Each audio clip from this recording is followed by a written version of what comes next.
My name is BHM Diaz, and today I'll be reading a speech that I wrote about racism. Racism is still a problem in today's society. Imagine you walk into school one day and you see a tall, 6-foot black male. He's wearing sweatpants and a hood. You know little to nothing about this student, but I am almost 100% sure that by one look at him, you will assume that he's a basketball player. In today's society, we have normalized stereotypes and don't see the flaws in them. We assume things about people before we even know their names. The world we live in has already labeled people based on what they wear, where they're from, and their appearance. When people say that they're from places like Philadelphia, where there is a high crime rate and a high poverty rate, we automatically tell ourselves that they are from the hood and can be dangerous, so we should stay away from them just to be safe. We have normalized this kind of wicked thinking, and to make ourselves feel better, we call it our intuition. Discrimination is the unjust or prejudiced treatment of a different category of people on the grounds of race, age, or unjust behavior differing down from the unfounded opinions. Racism is a prejudiced discrimination directed towards a certain group of people based on their relationship in a certain racial or ethnic group, particularly one of the minorities. The word just is based on or behaving accordingly to what is morally right or fair. Equality is a state of being equal, especially on the status, rights, and or opportunities. Human rights are the rights that are believed to be justifiable to every human being. It amazes me how blind our world is to racism today, especially America. We have normalized black people being shot for the simple no harm for reason of looking suspicious. We have normalized calling women wearing hijabs terrorists.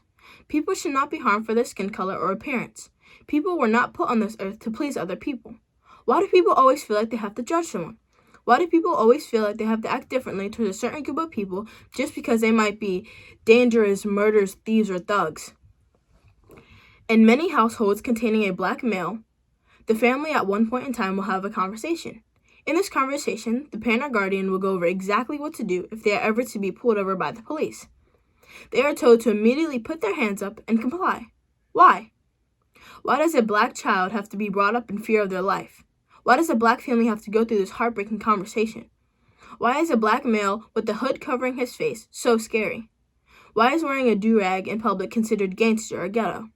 Why are dreads, a hairstyle worn by black males, a hairstyle taken straight from the African culture, considered unprofessional? Minorities should not be in fear of their life for the simple reasons in which they cannot control, but yet they are. In 2020, we have had over 200 Black Lives Matter protests and marches.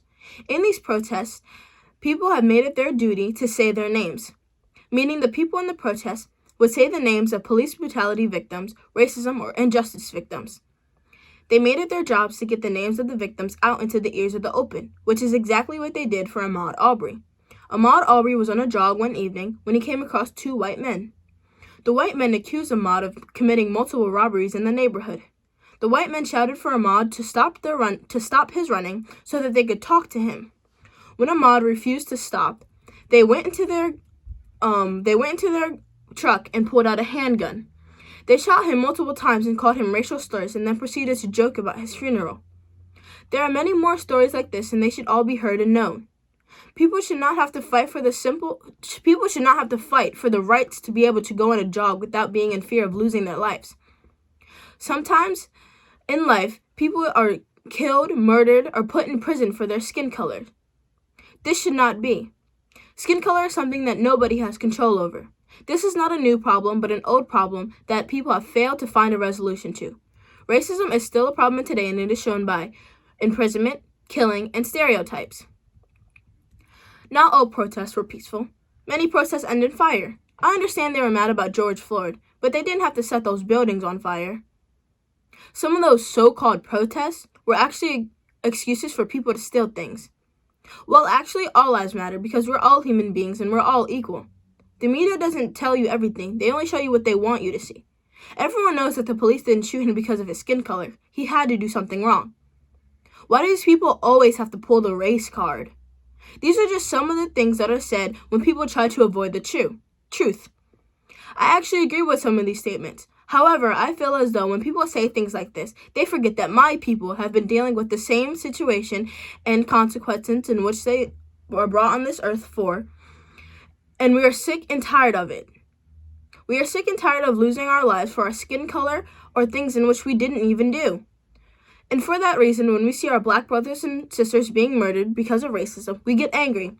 And sometimes people don't know what to do with that anger. So yes, sometimes people do set things on fire, and sometimes things do get broken, but people's lives are way more important than buildings and toilet paper. Racism is not something that is new, but it is something that has been around since the beginning of time. Each and every generation has come across the same problem, racism, and yet no solution. Think about how much the world has changed since World War I. We have televisions with sound and color, phones that fit in our pocket. The world is constantly changing every day, but racism has not changed. Why? So many people are stuck in the false reality that they believe once slavery and segregation ended, so did racism. However, this is not true. Racism is not something that needs to be changed physically, but something that takes mental change for everyone. It is like a fractured wrist. When someone has a fracture, they might not even know they have a fracture until they get an x-ray. After the person gets an x-ray, they are put into a cast so that the fracture may be properly healed. The person in this analogy is society, and the fracture is racism. We as a society need to look inward and look at our hearts so we may find the source of the problem. We need to find the source for the racism, the hatred, envy, and resentment we hold against one another. And we need to find a proper bandage so that we may heal it properly and it does not become a worse problem later on. Thank you.